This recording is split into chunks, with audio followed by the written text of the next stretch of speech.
আসসালামু আলাইকুম ওয়া রাহমাতুল্লাহি ওয়া বারাকাতুহু। বিসমিল্লাহি ওয়াল হামদুলিল্লাহি ওয়াস সালাতু ওয়াস সালামু আলা রাসূলিল্লাহ ওয়া আলা আলিহি ওয়া আসহাবিহি ওয়া মান ওয়ালা ওয়া বা'দ।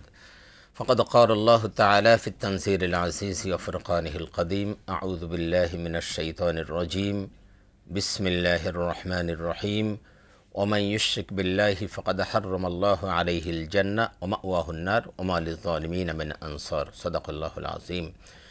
সুপ্রিয় দর্শক শ্রোতা, কাছে দূরে বিশ্বজুড়ে যে যেখান থেকে আমাদের বাংলা ভিশন দেখছেন, সকলকে আন্তরিক প্রীতি, শুভেচ্ছা ও স্বাগত জানিয়ে শুরু করছি আপনাদের প্রিয় অনুষ্ঠান প্রাত্যহিক জীবনে ইসলাম জিজ্ঞাসা ও জবাব।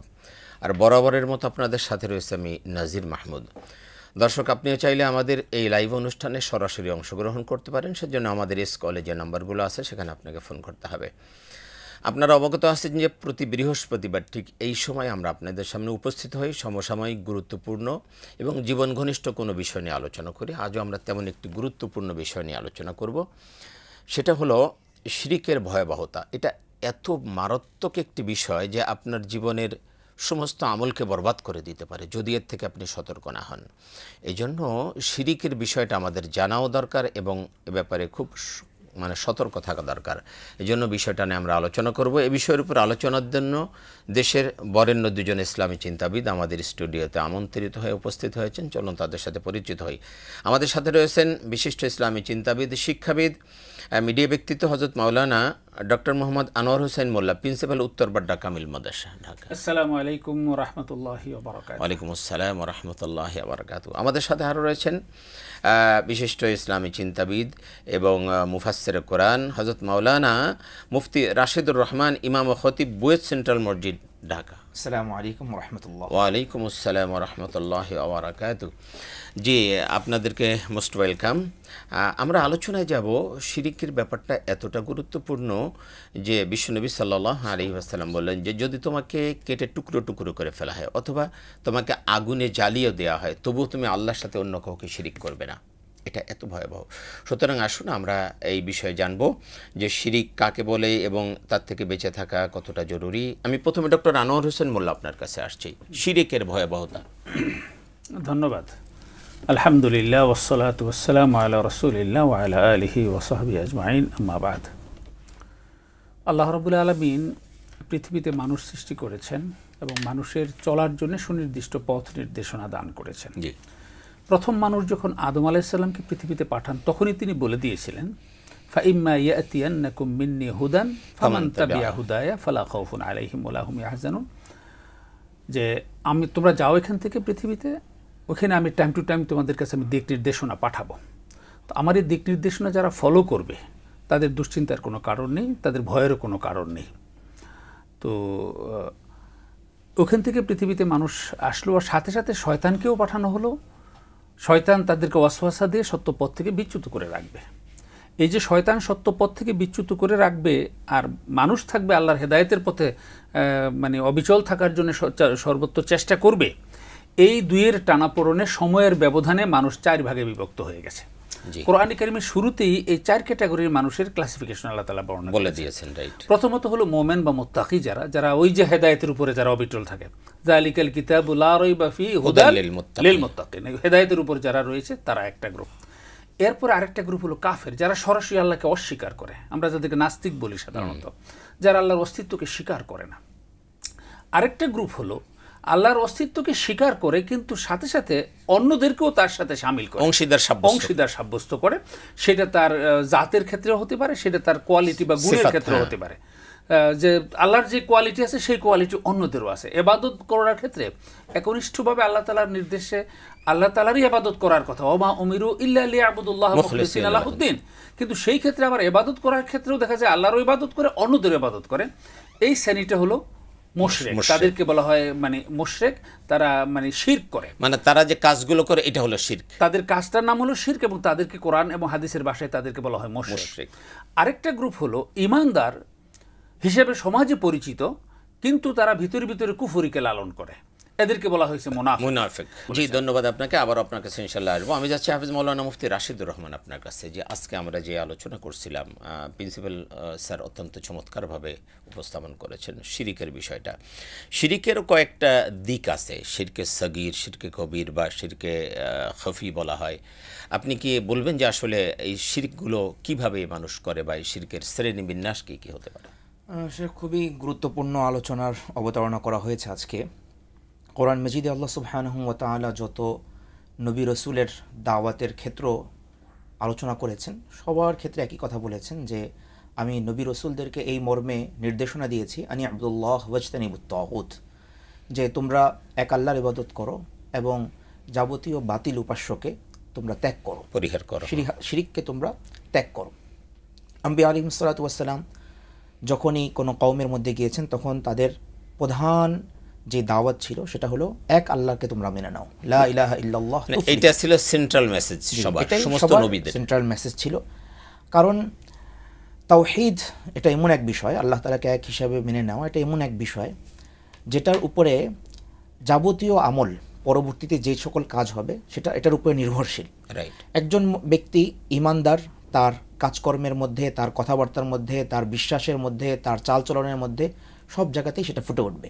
আরেকজন ব্যক্তি মুশরিক, সে আল্লাহ তাআলাকে মানে না, তারও প্রতিটা চালচলনে, আচার আচরণে, তার সংস্কৃতিতে, তার সব কিছুর মধ্যে সেটা প্রকাশ পাবে। মানে দুজনের লাইফস্টাইল সম্পূর্ণ ভিন্ন হয়ে যায়। যে আল্লাহকে এককভাবে বিশ্বাস করে, মানে যে ওয়াহদানিয়তের উপরে বিশ্বাস করে তার লাইফস্টাইল, আর যে শিরিক করে তার লাইফস্টাইল সম্পূর্ণ ভিন্ন।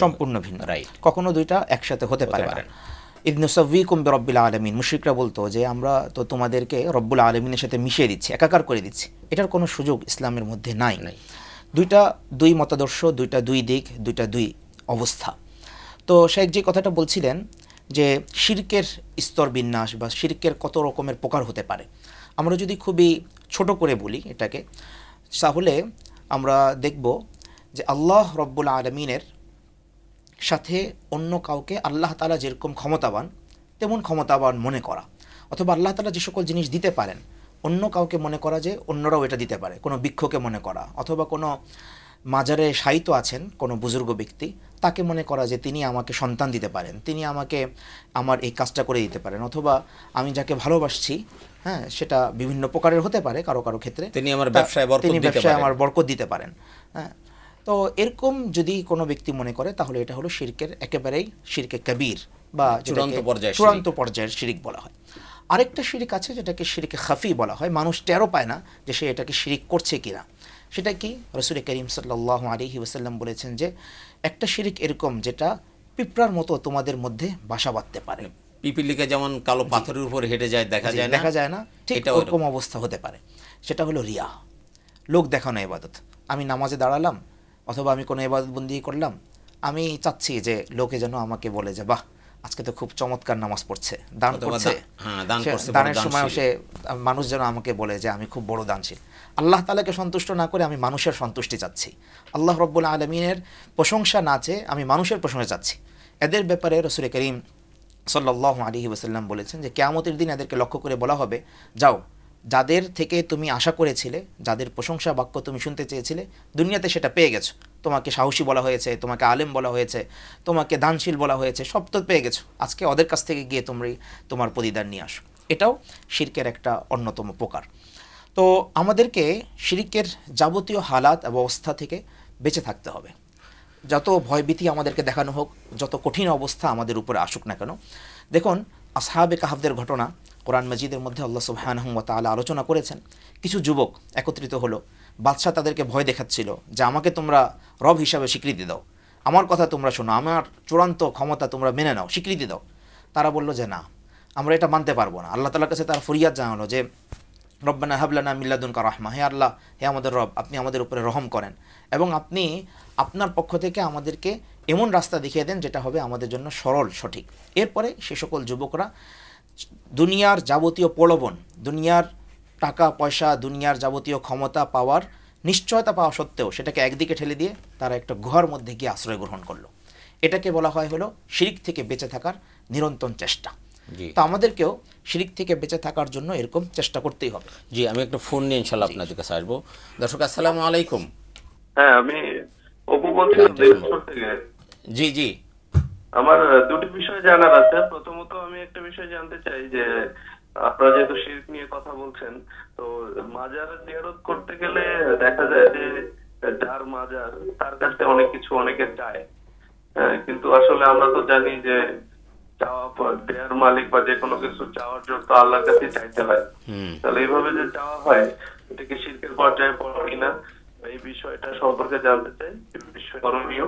আর যারা মাজারে কর্তৃপক্ষ থাকেন, তারা কি আসলে এই ব্যাপারগুলোতে কি ভূমিকা পালন করতে পারেন, এই বিষয়টা একটু জানার আছে।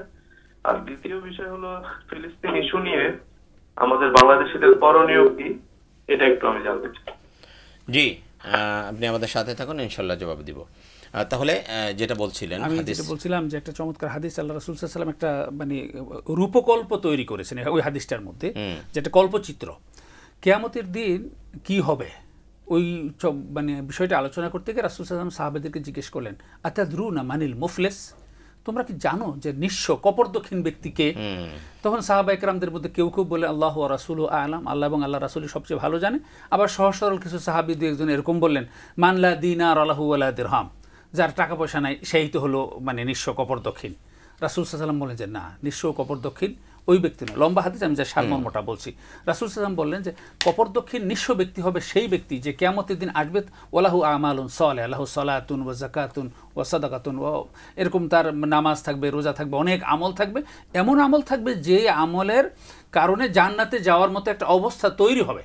ঠিক এই অবস্থায় জান্নাতে যাওয়ার উপক্রম হবে। ঠিক এই অবস্থায় তার দুনিয়াতে যাদের হক নষ্ট করেছিল, যাকে গালি দিয়েছিল, যার টাকা সম্পদ নষ্ট করেছিল, মানে যার ওয়ারিশি দেয় নাই, কিংবা যা বেড়েছিল, যার বিভিন্নভাবে যার সম্পদ মানে তসরুপ করেছিল, রাষ্ট্রীয় সম্পদ তসরুপ করেছিল, এরকম পাওনাদার যারা আছে তারা তখন এসে বলবে, পাওনা দাবি করবে। তখন আল্লাহ তাআলা বলবেন যে তাদের পাওনা মিটিয়ে দাও।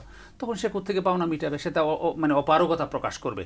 তখন আল্লাহ রাব্বুল আলামিন সিদ্ধান্ত দিবেন যে তার যেই পাওনাটা ছিল সেই পাওনাটাকে সওয়াবে কনভার্ট করো, সওয়াবে কনভার্ট করে তার অ্যাকাউন্ট থেকে ওনাদের অ্যাকাউন্টে সেই সবগুলো ট্রান্সফার করে দাও। তো অটো সফটওয়্যারের মাধ্যমেই কনভার্ট হতে থাকবে। এক পর্যায়ে গিয়ে দেখা যাবে যে তার সব শেষ হয়ে গেছে। তখন পাওনাদার এখনো রয়ে গেছে। তখন ওই মানে অ্যানালিস্ট যিনি ফেরেশতা, তিনি বলবেন যে আল্লাহ এখন কি করব? আল্লাহ তো সবই জানেন। তারপর আল্লাহ তাআলা বলবেন এক কাজ করো, তাহলে ওদের যে পাপগুলো আছে সেই পাপগুলোকে এই মানে এর যে ইয়া ছিল, মানে এরপরে যে মানে সম্পদ আরও রয়ে গেছে, তাদের হক যেগুলো মারছে সেগুলোকে ওদের পাপগুলোর সাথে ইভ্যালুয়েট করো, করে ওদের পাপগুলো তার অ্যাকাউন্টে দিতে থাকো। তখন তাদের অ্যাকাউন্ট থেকে তাদের পাপগুলো তার অ্যাকাউন্টে আসতে থাকবে। এক পর্যায়ে দেখা যাবে যে তাদেরও পাপ শেষ হয়ে গেছে। তখন বলবে আল্লাহ এখন কি করব? তখন আল্লাহ অর্ডার দিবেন যে দুইটা কাজ করো, ওই সম্পদগুলোকে একদিকে পাপে কনভার্ট করো, একদিকে সওয়াবে কনভার্ট করো। পাপগুলো তার আমল নামায় দিয়ে দাও, আর সবগুলো তাদের আমল নামায় দিয়ে দাও। এইভাবে দেওয়ার পরে সে একেবারে ওদের সমস্ত পাপ এবং অতিরিক্ত আরও পাপ, এগুলো তার সব আমল নামায় নেওয়া হবে। ফাসুহিকা ফিন নার, তারপরে তাকে জাহান্নামে নিক্ষেপ করা হবে। এরপর আল্লাহ রাসূল বলেন হা হুয়াল মুফলিস, এই লোকটাই হলো সবচেয়ে কপরদক্ষিণ, সবচেয়ে সর্বহারা, সবচেয়ে নিঃস্ব। তো সুতরাং যারা অন্যের হক নষ্ট করে, আমরা যেরকম বলছেন 18 কোটি মানুষের হক নষ্ট করেছে, কিয়ামতের দিন 18 কোটি মানুষের এই হক দিয়ে জান্নাতে যাওয়া ব্যাপারটা অত সহজ হবে না। জি, আমাদের এক ভাই প্রশ্ন করেছেন অপু দিনাজপুর থেকে, যে মাজার জিয়ারত করতে যে অনেক মানুষ মাজারওয়ালা যিনি শুয়ে আছেন, আমরা একটা বিষয় বলতে পারি, মাজারে যারা আছেন এদেশে, এরা কিন্তু বড় বড় আল্লাহর ওলি, বিশাল বিশাল আল্লাহর ওলি, তাদের মাধ্যমে এদেশে আবাদ হয়েছে ইসলাম, এরকমও আমরা। অথচ সেখানে দেখা যায় যে বিশাল গুনাহের আড্ডাখানা বানায় নিছে স্বার্থান্বেষীরা। তো মাজার জিয়ারত করতে গেলে দেখা যায় যে অনেকে মাজারের যিনি শুয়ে আছেন তার কাছে চাচ্ছেন, হ্যাঁ, যে বাবা আমাকে কিছু দেন, আমি ব্যবসা যেন সন্তান হয় না, সন্তান দেন। এইটা আসলে শিরক হবে কিনা? এটা সরাসরি একেবারে সাফ শিরক আকবার। কারণ বড় শিরক, এটা বড় শিরক। কারণ ওই মাজারে যে আল্লাহর ওলি শুয়ে আছেন, সেই আল্লাহর ওলি কিন্তু বলে যান নাই যে আমার কাছে এসে তোমরা চেয়েও না। ওই ওলি কিন্তু দিন প্রচার করেছেন। উনি আল্লাহর বুজুর্গ, মানে আল্লাহর জমিনে আল্লাহর দিনের প্রচার প্রসার করেছেন। হাজার হাজার লক্ষ লক্ষ মানুষকে তিনি দিনের পথে এনেছেন। তো তিনি মারা যাওয়ার পরে তার ওই কবরকে অবলম্বন করে যে চক্রটা গড়ে উঠেছে, এবং সেখানে অনেকে গিয়ে সেজদা দেয়, তার কাছে গিয়ে চায়, তার কাছে গিয়ে বিভিন্ন বিষয়ে দাবি দেওয়া করে, এগুলো একটাও ইসলামী শরিয়া কর্তৃক অনুমোদিত না এবং প্রত্যেকটা শিরকের পর্যায়ে পড়ে। উনি বলছেন যে মাজার কর্তৃপক্ষ এই ব্যাপারে কিছু করার আছে কিনা। প্রথমত মাজারগুলোকে এই জাতীয় মানে কার্যক্রম থেকে সম্পূর্ণ মুক্ত রাখতে হবে। মাজারকে আমরা মাজার না বলে একটা কবর, এটা মাকবারা, এটাকে কবর পর্যন্তই রাখবো। যারা আসবে জিয়ারত করবে, ফাতিহা পাঠ করবে, ওনার জন্য দোয়া করবে। মাজারে যাই আমরা কিসের কারণে? রাসূল সাল্লাল্লাহু আলাইহি ওয়াসাল্লাম প্রথম দিকে কিন্তু কবর জিয়ারত করতে নিষেধ করেছিলেন, এই শিরকে জড়িয়ে যাওয়ার কারণে। এরপরে এক পর্যায়ে গিয়ে তিনি কবর জিয়ারতের অনুমতি দিলেন। তখন তিনি বললেন, কাদ নাহাইতুকুম জিয়ারাতাল কুবুর ওয়াল আনা ফাজুরুহা, এক সময় আমি তোমাদেরকে কবর জিয়ারত করতেও নিষেধ করেছিলাম এবং এটার কারণ ছিল ওই যে ওইটা, তো এখন আমি অনুমতি দিচ্ছি তোমরা এটা জিয়ারত করতে পারো। ফাইন্নাহা তুযাক্কিরুকুমুল মাউত, কেননা এই কবর জিয়ারত করলে কবর জিয়ারতটা তোমাদেরকে মৃত্যুর কথা স্মরণ করিয়ে দেবে। আমরা ওই বুজুর্গ যিনি আল্লাহর ওলির মাজার, যিনি কবরের কাছে আমরা যদি যাই, ওইখানে আমরা এই শিক্ষাটা নেই যে এত বড় আল্লাহর ওলি ছিলেন, তাকেও যখন মরতে হয়েছে, তাকেও যখন কবরে যেতে হয়েছে, আমাকেও যেতে হবে। আমরা এই জন্য যাইব ওই মাইয়াতকে কিছু, মাইয়াতের কাছ থেকে কিছু পাওয়ার জন্য নয়, বরং তার কাছে কিছু মানে সওয়াব হাসানি করার জন্য আমরা কিছু সূরা, মানে আমরা সূরা ফাতিহা পড়ব, আমরা দোয়া করব আল্লাহ যেন তার শান আরো বাড়িয়ে দেন, জান্নাতে আরো শান উঁচু করে দেন। এবং তিনি যেই পথে জীবনে পরিচালনা করেছেন, যেই পথে এই দুনিয়ার জীবন পরিচালনা করে গেছেন, মানুষকে দিনের দাওয়াত দিয়েছেন, দিনের পথে চলেছেন, আমরা সেখান থেকে শিক্ষা নিয়ে এসেছেন, আমরা সেই দিনের আলো যেন আমরা চলতে পারি। এই জন্য মূলত আমরাও যেন ওইরকম আল্লাহর ওলি হতে পারি। নবী দুনিয়াতে আর আসবেন না, নবী দুনিয়াতে আর আসবেন না, কিন্তু ওলি তো হওয়া যাবে, আমরা যেন আল্লাহ আমরা যেন হইতে পারি। উনি আমাকে সন্তান দিয়ে দিবেন, উনি আমাকে ব্যবসায় উন্নতি দিবেন, এই জিনিসগুলো চাওয়ার জন্য মোটেই না। উনি একদিনও বলেন নাই যে আমি মারা যাওয়ার পরে আমার কাছে এসো আমি তোমাকে ব্যবসায় উন্নতি দেব। সরাসরি বড় শিরক, এটা বড় শিরক। জি ধন্যবাদ আপনাকে। আমি একটা ফোন নিব। দর্শক আসসালামু আলাইকুম। হ্যালো, আসসালামু আলাইকুম। ওয়ালাইকুম আসসালাম ওয়া রাহমাতুল্লাহ। কে বলছেন, কোথা থেকে বলছেন? আমি মাসুম, কুমিল্লা ধর্মপুর থেকে। জি মাসুম ভাই, আপনার প্রশ্ন। তিরমিজি শরীফ প্রথম খণ্ড 59 পৃষ্ঠা, তিরমিজি শরীফ প্রথম খণ্ড 59 পৃষ্ঠা, মুহাম্মদ সাল্লাল্লাহু আলাইহি ওয়াসাল্লামের একদল সাহাবী নাভির নিচে হাত বাঁধতেন, একদল সাহাবী নাভির উপরে, নাভির নিচে এবং নাভির উপরে হাত বাঁধতেন মুহাম্মদ সাল্লাল্লাহু আলাইহি ওয়াসাল্লামের একদল সাহাবী। এই হাদিসটি সম্পর্কে বলেন তিরমিজি শরীফের। আপনার এই মাসুম ভাই, আপনার প্রশ্নটা আমরা বুঝতে পারছি না, আপনার প্রশ্নটা বলেন। প্রশ্নটা হলো আপনার আগে টেলিভিশনের ভলিউমটা কমিয়ে নেন ভাই। হ্যাঁ, এবার প্রশ্ন করেন। কমানো আছে। হ্যাঁ বলেন। তিরমিজি শরীফ প্রথম খণ্ড 59 পৃষ্ঠা। জি। মুহাম্মদ সাল্লাল্লাহু আলাইহি ওয়াসাল্লামের একদল সাহাবী নাভির নিচে হাত বাঁধতেন, একদল সাহাবী নাভির উপরে হাত বাঁধতেন। মুহাম্মদ সাল্লাল্লাহু আলাইহি ওয়াসাল্লামের একদল সাহাবী নাভির নিচে হাত বাঁধতেন, একদল সাহাবী নাভির উপরে হাত বাঁধতেন। জি। তিরমিজি শরীফ প্রথম খণ্ড। আপনার প্রশ্ন কি যে নাভির নিচে হাত বাঁধতে হবে না উপরে হাত বাঁধতে হবে? প্রশ্ন কোনটা? এই হাদিসটা সম্পর্কে জানতে চাই, হাদিসটা সহিহ কিনা, হাদিসটা সম্পর্কে বলবেন। জি জি জি, ঠিক আছে, আপনি আমাদের সাথে থাকেন। প্রশ্ন ছিল, অপু ভাইয়ের প্রশ্ন ছিল, দুইটা প্রশ্নের একটা বাকি ছিল। ফিলিস্তিনিদের বিষয়ে আমাদের বাংলাদেশের আমাদের কি করণীয় রয়েছে, আপনার সেই বিষয়ে যদি বলতেন। জি ধন্যবাদ। আসলে ফিলিস্তিনি ইস্যুটা তো পরিষ্কার আমাদের, যে অন্যায়ভাবে ইহুদিরা এসে মানে ইসরায়েল নামক রাষ্ট্র কায়েম করেছে, ফিলিস্তিন এবং পার্শ্ববর্তী দেশের ভূখণ্ডগুলো দখল করে, এবং পর্যায়ক্রমে আস্তে আস্তে তাদের খালি সীমানা বাড়াচ্ছে। এই জন্য তাদেরকে দখলদার বাহিনী বলা হয়, অধিকৃত অঞ্চল বলা হয়। তারা এগুলোকে জোর করে দখল করে নিয়ে যাচ্ছে। আর সম্প্রতি এসে যেটা করেছে সেটা হলো নিরীহ এই নিরস্ত্র ইহুদিদেরকে বোমা মেরে, নিরস্ত্র মুসলমানদেরকে বোমা মেরে হাজার হাজার ফিলিস্তিনি মুসলমান, বিশেষ করে গাজা এলাকায়, রাফা এলাকায়, মানে হাজার হাজার লাখ লাখ মানুষের উপর যে নির্যাতনটা করেছে, মানে আগুন দিয়ে জ্বালিয়ে দিয়েছে। বিশেষ করে নারী এবং শিশুদেরকে, বাচ্চাদেরকে বেশি মারছে, কারণ বাচ্চারাই তো আগামী দিনের ভবিষ্যৎ হয়ে উঠবে। তো এই পরিস্থিতিটা এখন আছে। এই ব্যাপারে আমাদের করণীয় কি? তো আমাদের বলতে এখানে আমরা কয়েকটা সেক্টরে ভাগ করব। প্রথম ভাগটা হলো যে রাষ্ট্র হিসেবে আমাদের করণীয় কি। রাষ্ট্র হিসেবে আমাদের করণীয় ইসরায়েলের সাথে সব ধরনের সম্পর্ক ছিন্ন করা, কূটনৈতিক মানে সম্পর্ক, বাণিজ্যিক সম্পর্ক, অন্য যত ধরনের মানে সম্পর্ক আছে সম্পর্ক ছিন্ন করা। যদিও আমাদের সরকার মানে ইমিডিয়েটলি, মানে আগের সরকার এটা উড্র করে গিয়েছিল, এখন আবার এটা পুনঃস্থাপিত করার সিদ্ধান্ত হয়েছে যে পাসপোর্টে লেখা থাকবে অ্যাকসেপ্ট ইসরায়েল। রাইট। তো এটা ইতিমধ্যেই হয়েছে। এর বাইরেও আমাদের বাণিজ্যিক এবং অন্যান্য কূটনৈতিক যত রকমের সম্পর্ক আছে সব সম্পর্ক ছিন্ন করতে হবে।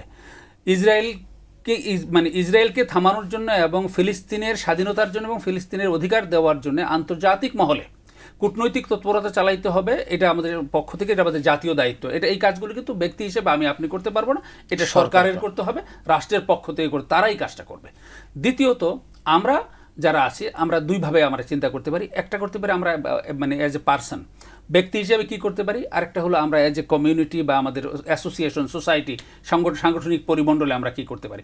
সাংগঠনিক পরিমণ্ডলে যেমন আমরা কদিন আগে মার্চ ফর গাজা করেছি, এখানে লক্ষ লক্ষ লোক, কেউ বলেছে 15 লক্ষ, কেউ বলেছে 12 লক্ষ, কেউ বলেছে 8 লক্ষ, সংখ্যা যাই হোক, একটা বিশাল বড় মার্চ আমরা করেছি, আমরা প্রতিবাদ জানিয়েছি, আমরা সামষ্টিকভাবে প্রতিবাদ জানাবো, এটা একটা বড় বিষয়, এটা একটা বড় বিষয়, আমরা প্রতিবাদ অব্যাহত রাখবো এবং ইসরায়েলকে সতর্ক করে দিব এবং আন্তর্জাতিক পরিমণ্ডলে আন্তর্জাতিক সংস্থা যেগুলো আছে, জাতিসংঘ সহ, তাদেরকে আমরা বারবার হুঁশিয়ারি উচ্চারণ করে দেব, তাদেরকে আমরা প্রেশার ক্রিয়েট করব যেন ফিলিস্তিনিদের পক্ষে দাঁড়ায়, ফিলিস্তিনিদের স্বাধীনতা নিশ্চিত করে এবং ফিলিস্তিনিদের অধিকারগুলো তাদের আদায় করার ব্যাপারে যেন আন্তর্জাতিকভাবে সবাই মিলে ইসরায়েলের উপর চাপ প্রয়োগ করে এবং ইসরায়েলের মিত্র যারা রয়েছে তাদের সাথেও যেন তারা কূটনৈতিক সম্পর্ক পর্যায়ক্রমে ছিন্ন করে তাদেরকে মানে প্রেশার ক্রিয়েট করে।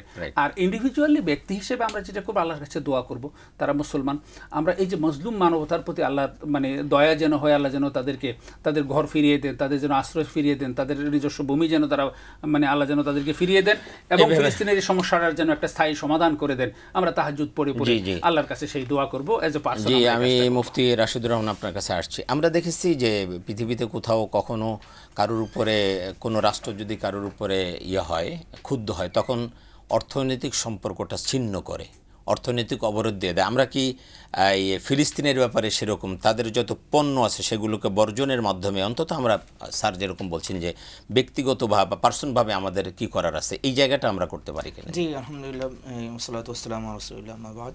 রাসূল করিম সাল্লাল্লাহু আলাইহি ওয়াসাল্লামের হাদিস, আল মুসলিমুনা কাজাসাদিন ওয়াহিদিন ইশতাকা আইনহু ইশতাকাত আইনহু। মুসলমানরা একটি দেহের ন্যায়।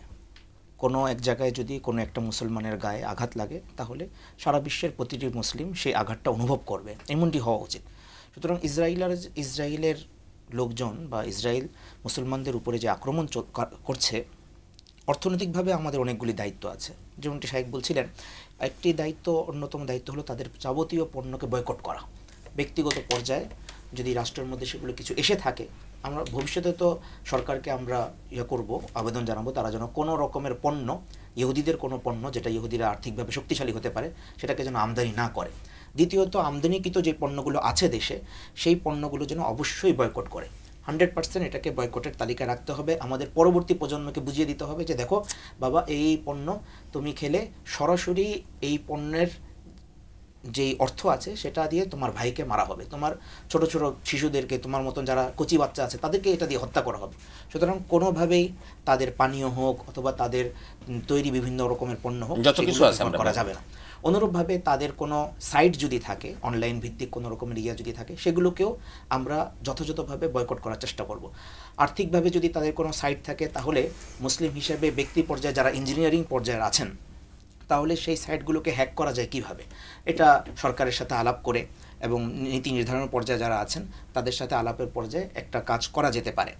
এবং আর্থিকভাবে শুধুমাত্র বয়কট, এটা তখনই গিয়ে ফলপ্রসূ হবে যদি আমরা এটার বিকল্প তৈরি করি। বয়কট করব অবশ্যই, কিন্তু সাথে সাথে আমাকে বিকল্প তৈরি করতে হবে। আর্থিকভাবে নিজেদেরকে, নিজের মেরুদণ্ডকে শক্তিশালী করতে হবে। বিভিন্ন যেই পণ্যগুলো ইহুদিদের বানানো, সেই পণ্যগুলোকে আমরা যেভাবে বর্জন করব, আর্থিকভাবে আমরা আমাদের নিজেদেরকে সমৃদ্ধ করব। যেই সকল পণ্যই হোক সেগুলোর ক্ষেত্রে আমরা পরিপূর্ণরূপে চেষ্টা করার। জি, আমরা যেন ব্যক্তি পর্যায় থেকে সামাজিক এবং রাষ্ট্রীয়ভাবে সব দায়িত্বগুলো পালন করতে পারি। কারণ এই বিভৎস অবস্থা আসলে কোনো মানুষ, আমি একটা কথা বলি যে ফিলিস্তিনের পক্ষে দাঁড়ানোর জন্য এবং জায়নবাদ ইহুদিদের বিপক্ষে দাঁড়ানোর জন্য মুসলমান হওয়া জরুরি না। মানবতা সামান্য থাকলেই সে বুঝতে পারবে। সামান্য মানবতা যার মধ্যে আছে সে কোনো অবস্থাতেই এইটাকে সাপোর্ট করতে পারে না। সুতরাং এটাকে আমাদের নিরসন করা, পৃথিবী থেকে এরকম জুলুম নির্যাতন, এটা আমাদের সকলের নৈতিক দায়িত্ব। অনেক দেশে কিন্তু, বেশ কিছু দেশে কিন্তু যে প্রসেশনগুলো হয়েছে সেখানে অনেক অমুসলিমরা অংশগ্রহণ করেছে। কিছু কিছু জায়গায় আমরা দেখেছি ইহুদিরাও এর বিরুদ্ধে করছে, মিছিল, অনেক অমুসলিমরা মিছিলে শরীক হয়েছে এবং তারা দাবি জানিয়েছে। এখানে একটা বিষয় সংযুক্ত করতে যাচ্ছি যে বয়কট তো অবশ্যই আমরা করব, কিন্তু এবং প্রতিবাদও জানাবো। তো এই ক্ষেত্রে ভাঙচুর করার একটা, না, এটা না, যেটা দেখেছি এটা কোনোভাবেই গ্রহণযোগ্য না, এটা অ্যাকসেপ্টেবল না। যারা এটা করেছে তারা উদ্দেশ্যপ্রণোদিতভাবে করেছে বলে তারা আসলে অন্যায় কাজ করেছে। আপনি চমৎকার বলেছিলেন। মাসুম বিল্লাহ ধর্মপুর কুমিল্লা থেকে তিনি বলছেন যে এক হাদিস উল্লেখ করেছেন যে আল্লাহ রসুল সাল্লাল্লাহু আলাইহি ওয়াসাল্লাম বলছেন যে একদল মানুষ নাভির, আল্লাহ রসুলের সাহাবীদের মধ্যে একদল মানুষ নাভির নিচে হাত বাঁধতো, একদল নাভির উপরে হাত বাঁধতো। আসলে বিষয়টা কি আপনি বলবেন? দেখুন, রাসূল করিম সাল্লাল্লাহু আলাইহি ওয়াসাল্লামের সুন্নাহর মধ্যে বৈচিত্র্য আছে। আল্লাহ রাসূল সাল্লাল্লাহু আলাইহি ওয়াসাল্লাম সুন্নাহর ক্ষেত্রে যেই নির্দেশনাগুলো দিয়ে গেছেন সেটার মধ্যে নাভির নিচে হাত বাঁধা, নাভির উপরে হাত বাঁধা, দুই রকমেরই সুন্নাহ আমরা হাদিসের কিতাবগুলোর মধ্যে পাই। আপনি যে ফিকহ এবং যে স্কুলকে আপনি ফলো করেন, সেই স্কুল এবং সেই ফিকহকে ফলো করে এবং সমাজের মধ্যে বিশৃঙ্খলা তৈরি না করে আপনি আপনারটা পালন করুন, কোনো সমস্যা নেই। হ্যাঁ, সমস্যা হলো সেটাই যে আমারটাকে একমাত্র সহি মনে করা, অন্যটাকে পরিপূর্ণরূপে ভুল মনে করা, এটা হলো সমস্যা। এবং এটা নিয়ে অনেক বড় গ্যাঞ্জাম তৈরি করা, সমাজের মধ্যে বিভেদ তৈরি করা, এটা নিয়ে একটা মসজিদ তৈরি করে দেওয়া যে ওই মসজিদটা হলো যারা হাত উপরে বাঁধে তাদের মসজিদ, আর এই মসজিদটা হলো যারা হাত নিচে বাঁধে তাদের মসজিদ, এরকমের বিভক্তি তৈরি করা জায়েজ না। জায়েজ না। আবার কেউ যদি হাত উপরে বাঁধে, তারা যদি এই মসজিদে আসে তাদেরকে মসজিদ থেকে বের করে দেওয়া, বা ওই মসজিদে হাত নিচে বাঁধে সেরকম কেউ বলে তাকে, এইগুলো হচ্ছে অল ফিতনাতু আশাদ্দু মিনাল কতল, হত্যার চেয়েও জঘন্যতম অপরাধ হলো এগুলো। এগুলো যেন আমরা না, ইসলামের সৌন্দর্য, বৈচিত্র্য ইসলামের সৌন্দর্য। আচ্ছা, আর একটা বিষয়, আমরা যদি হাত উপরে বাঁধার একটা বিষয় যদি আমরা বাইতুল্লাহর ইমাম সাহেবদেরকে আমরা দেখি, হাত উপরে বাঁধা মানে তারা কিন্তু এখানে বাঁধেন, আমরা দেখছি নাভির কিছুটা উপরে তারা হাত এইভাবে বাঁধে। এটা মনে হয় যথেষ্ট মানে যুক্তিযুক্ত এবং যথেষ্ট অথেন্টিক এই হাদিসের মাধ্যমে আমরা বুঝতে পারি। যে আমরা আরেকটা ফোন নিয়ে আলোচনা আসবো। দর্শক আসসালামু আলাইকুম। ওয়ালাইকুম সালাম। হ্যালো, জি হ্যালো, জি জি ওয়ালাইকুম সালাম। হ্যালো, জি আমি মোহাম্মদ শামসুল হক সিলেট থেকে বলছি। জি আপনার প্রশ্ন। শামসুল আমি ভাই, রমজান মাসে উমরা করতে গেছিলাম। জি, তো শুক্রবারে প্রচন্ড গরমে আমি পিপাসা কাতর হয়ে রোজাটা ভেঙে ফেলেছি। এখন আমি এই কাফারাটা কিভাবে দিব?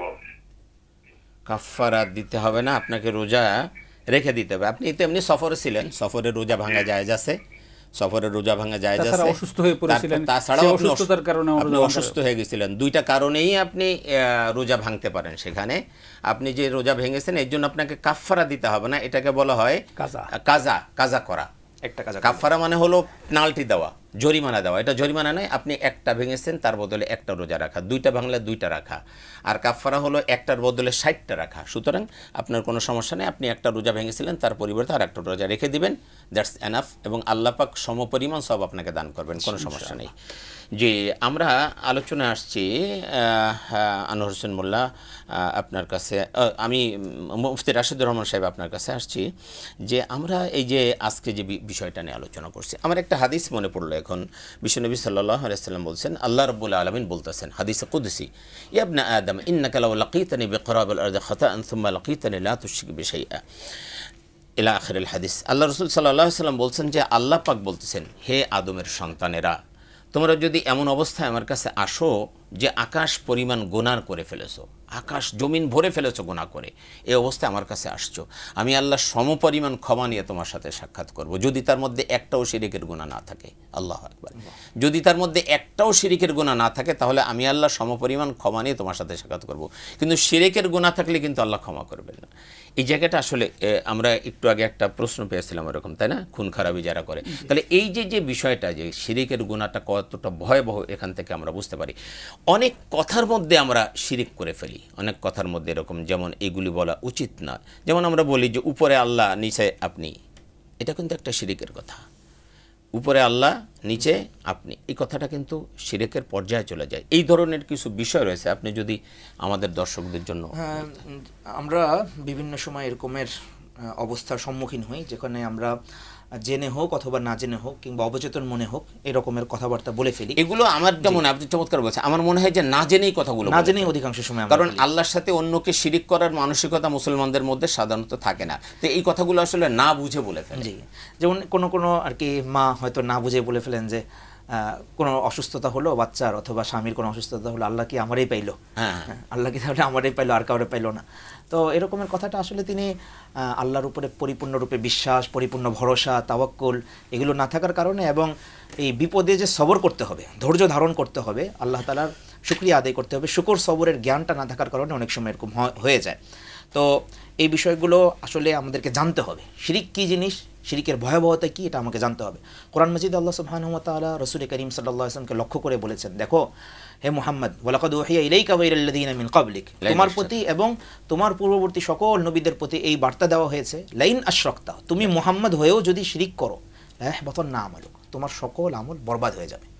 তো রাসূল করিম সাল্লাল্লাহু আলাইহি ওয়াসাল্লামকে এই কথা বলা হয়েছে। হযরত হুযায়ফা ইবনে ইয়ামান রাদিয়াল্লাহু আনহুর একটি হাদিস আছে, তিনি বলতেন যে আমি অন্যরা তো রাসূলুল্লাহ সাল্লাল্লাহু আলাইহি ওয়াসাল্লামের কাছে শুধু ভালো ভালো জিনিসগুলো জিজ্ঞেস করতো, আর আমি যেটা মন্দ বিষয় সেটা জিজ্ঞেস করতাম, এই আশঙ্কায় না জানি মন্দ বিষয়টা আমাকে পেয়ে বসে। তো এই হাদিস থেকে উলামায়ে কেরাম বলেছেন যে তাওহীদ বিষয়ক জ্ঞান যেভাবে জরুরি, শিরক বিষয় আমাকে জানতে হবে, পড়াশোনা করতে হবে, উলামায়ে কেরামের কাছে যেতে হবে, তাদের সোহবত গ্রহণ করতে হবে। তাহলে আমরা বিশেষ করে আমাদের মা বোন যারা আছেন তারা দেখা যায় যে না জুম্মার মসজিদে যান, না কোনো কারো তাফসির শুনেন, না কোনো বয়ান শুনেন, না কিতাবাদি পড়েন, সারাদিন হয় পাকঘর এবং বাড়ি এই সকল নিয়ে তারা ব্যস্ত থাকেন। প্রত্যেক মানুষের জ্ঞানের একটা পরিধি ইলম অর্জন করা খুবই জরুরি। এই জন্যই বলা হয়েছে হাদিসের মধ্যে যে তলাবুল ইলমি ফারিদাতুন আলা কুল্লি মুসলিম, প্রত্যেক মুসলমানের উপরেই ইলম অর্জন করা ফরজ। এই ইলমের মধ্যে প্রধানতম ইলম হলো তাওহীদের ইলম এবং শিরকের ইলম। এটা না থাকার কারণে সমাজের মানুষ চেতনায় হোক অবচেতনায় হোক বিভিন্ন রকমের অপকর্ম করছে। আল্লাহ তাআলা আমাদেরকে হেফাজত করে। আপনি যে কথা বলছেন, এখন কিন্তু এই মা বোনদের অনেক সুযোগ হয়ে গেছে এই এলএম অর্জন করার, কারণ আমরা টেলিভিশনের বিভিন্ন প্রোগ্রাম আছে, ইউটিউব আছে, ফেসবুক আছে, এখানে কিন্তু ভালো ভালো জিনিস পাওয়া যায় খুঁজলে, খারাপ জিনিস না খুঁজে যদি ভালো ভালো জিনিস খুঁজে। এক্ষেত্রে আমি আর কি আপনার সাথে যেটা যুক্ত করব সেটা হচ্ছে যে আমরা যারা আর কি টিভি চ্যানেল হোক অথবা মোবাইলের মাধ্যমে বিভিন্ন চ্যানেল হোক, এখানে আমাদের মধ্যে স্ক্রলিংয়ের একটা রোগ হয়ে গেছে। শুধুমাত্র আমরা স্ক্রল করতে থাকি। নিয়মতান্ত্রিকভাবে একটা অনুষ্ঠান আমি দেখব, অথবা আমি মাসের জন্য আগামী 1 মাস আমি এই সিরিয়ালটা, অর্থাৎ দিনই একটা ভালো সিরিয়াল, যেরকম অনেকে আল্লাহ তাআলা হেফাজত করেন নাটকের একটা সিরিয়াল, হিন্দি নাটকের বিভিন্ন সিরিয়াল, নিয়ম করে সন্ধ্যা 8টার সময় বসে যান, এই সময় তার আর কোনো নামাজও নাই, খাবার দাবার নেই, কিছু নেই। এখন ওই সিরিয়ালটা শুরু হয়েছে 8টা থেকে 8:30 পর্যন্ত, শুধু এটাই।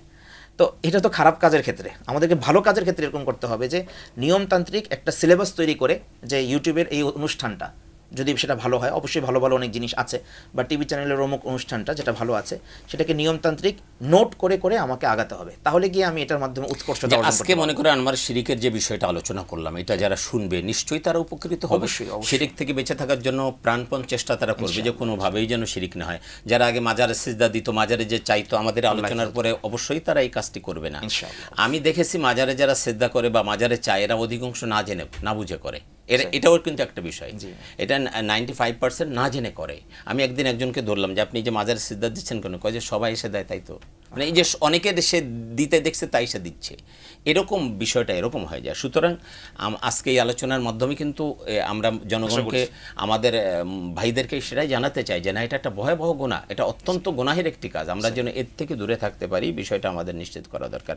আমরা একেবারে শেষ পর্যায়ে চলে এসেছি।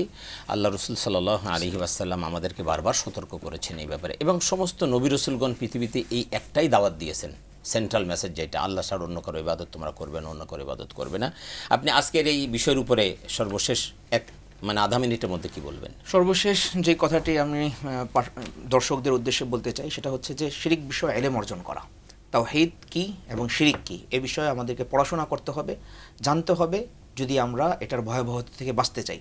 কোরআন মাজিদ আল্লাহ সুবহানাহু ওয়া তাআলা বলেছেন, আলা লিল্লাহিদ দীনুল খালিস, আল্লাহ তাআলার জন্য একমাত্র এমন দিন দিতে হবে আমাদেরকে, এমন ধার্মিকতা প্রদর্শন করতে হবে যেখানে কোনো রকমের শিরকের অস্তিত্ব নাই। আল্লাযীনা আমানু ওয়া লাম ইয়ালবিসু ঈমানাহুম বিযুলমিন উলাইকা লাহুমুল আমন। পৃথিবীতে এবং আখিরাতে যদি আমরা নিরাপত্তা পেতে চাই, তাহলে আমাদেরকে এমনভাবে ঈমান আনতে হবে যেখানে কোনো রকমের জুলুমের অর্থাৎ শিরকের মিশ্রণ নেই। জি, ধন্যবাদ। জানা ছাড়া আমাদের কোনো উপায় নেই, অবশ্যই আমাদেরকে জানতে হবে। ধন্যবাদ। আলা লিল্লাহিদ দীনুল খালিস আয়াতের তাফসিরে আমি দেখলাম, তাফসিরের মধ্যে লিখেছেন ইবনে কাসিরে, যে ইবনে মাসউদ রাদিয়াল্লাহু আনহু থেকে, যে এক ব্যক্তি এসে বলছে, ইয়া রাসূলুল্লাহ, আমি তো আমার ধন সম্পদ পাড়া প্রতিবেশীকে দেই, আপনি যা হুকুম করছেন সব আমল আমি করি, আমি এই জন্য করি যে আল্লাহ সন্তুষ্টির জন্য, কিন্তু সাথে সাথে এটাও চাই মানুষ দেখুক আর আমার প্রশংসা করুক। আল্লাহর হাবিব বলেন এটাও শিরিক, এটাও শিরিক। কারণ হলো ইবাদত পাওয়ার একমাত্র মালিক হলেন আল্লাহ, আর সেইখানে আল্লাহর সাথে অন্য আরেকজনকে অংশীদার সাব্যস্ত করা হচ্ছে, যে ওই মানুষটাও দেখুক আর আমার প্রশংসা করুক। এই জন্যই এটা এত জঘন্য। আপনি আমাদের আজকের এই বিষয়ের উপরে লাস্ট আমাদের দর্শকদের জন্য কি বলবেন? জি, আমি সর্বশেষ যে কথাটা বলতে চাই যে শিরক অত্যন্ত ভয়াবহ একটা ব্যাধি, এটা কোনো অবস্থাতেই মানে ইমানের সাথে যায় না, ইমানকে শেষ করে দেয়, ইমানকে মানে গুণে যেরকম কে একটা মানে কাঠ বা বাঁশকে শেষ করে দেয়, শিরকটা এরকম আমাদের ইমানটাকে ধ্বংস করে দেয়, এটা আমাদের আমলগুলোকে ধ্বংস করে দেয়। সুতরাং অবশ্যই শিরক ফিস জাত, শিরক ফিস সিফাত, শিরক ফিল উলুহিয়া, শিরক ফিল রুবুবিয়া, শিরক ফিল আসমা ওয়াস সিফাত, এই সব ধরনের শিরক যেগুলো আছে সেগুলো আমাদের জানতে হবে এবং এগুলো সবগুলো থেকে আমাদের অবশ্যই বিরত থাকতে হবে। কোনোভাবে শিরকের সাথে জড়ানো যাবে না। আল্লাহ রাব্বুল আলামিন আমাদেরকে সকলকে শিরক থেকে বাঁচার তৌফিক দান করুন। আপনাদের উভয়কে অনেক ধন্যবাদ, চমৎকার কথা বলেছেন। প্রিয় দর্শক, আমরা অনুষ্ঠানের একেবারে শেষ পর্যায়ে চলে এসেছি। অত্যন্ত ভয়াবহ একটি বিষয় হলো শিরক। এই বিষয়ে আমরা আজকে যৎসামান্য আলোচনা করেছি। আমার মনে হয় যারা শুনেছেন অবশ্যই উপকৃত হয়েছেন। আমি শেষ একটা হাদিস বলে শেষ করছি। নবী সাল্লাল্লাহু আলাইহি ওয়াসাল্লাম বলেছেন, সিনফানি মুজিবানি কিল মান ইয়া রাসূলুল্লাহ ইলা আখিরিল হাদিস। রাসূল পাক সাল্লাল্লাহু আলাইহি ওয়াসাল্লাম বলছেন দুইটা বিষয়কে আবশ্যক করে দেয়। সাহাবারা বললেন, ইয়া রাসূলুল্লাহ, সেই দুইটা বিষয় কি? আল্লাহর হাবিব সাল্লাল্লাহু আলাইহি ওয়াসাল্লাম বললেন, যে ব্যক্তি শিরিক করে তওবা না করেই মারা যায় তার জন্য জাহান্নাম অবধারিত, আর যে ব্যক্তি শিরিক না করে মারা যায়, শিরিক করে না আল্লাহর সাথে কখনো মারা যায়, আল্লাহ পাক তার জন্য জান্নাতকে অবধারিত করে দিবেন। সুতরাং এই দুইটা বিষয় যেন আমরা মনে রাখি। আল্লাহ পাক আমাদেরকে শিরিক মুক্ত জীবনযাপনের তৌফিক দান করুন। শিরিক মুক্ত ঈমান এবং বেদাত মুক্ত আমল যেন আল্লাহ পাক আমাদেরকে করার তৌফিক দান করেন। আপনাদের ইহকালীন পরকালীন কল্যাণ কামনা করে আজকের মতো বিদায় নিচ্ছি। আল্লাহ হাফেজ। দেখা হবে ইনশাআল্লাহ আগামী বৃহস্পতিবার, সে প্রত্যাশায়। আসসালামু আলাইকুম ওয়া রাহমাতুল্লাহি ওয়া বারাকাতুহু।